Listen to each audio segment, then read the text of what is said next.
The first recorded instance of a people using a measuring device to construct objects comes from the Roman Empire. Archaeologists have established that Roman architects made extensive use of marked strips of leather to establish and transfer measurements from one object to another.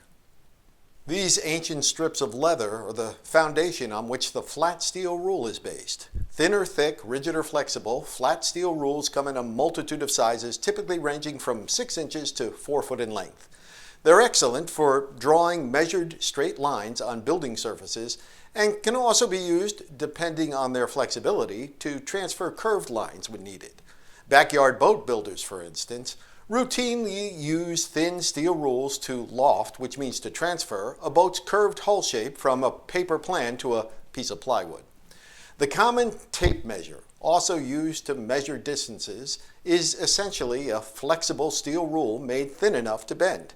As such, it can be rolled up onto itself and placed in a compact package that can be readily carried in a pocket or toolbox.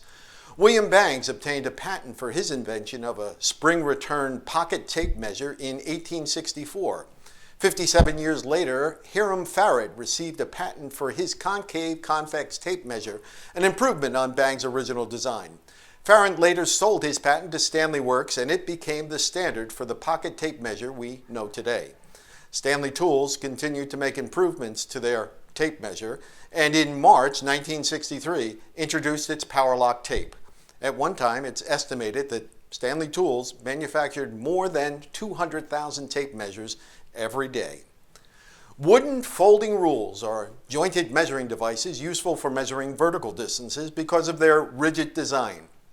Unlike the tape measure, which is flexible and thus bends easily when extended over a long distance, folding rules made of wood are unlikely to bend in a vertical configuration unless physically forced to do so.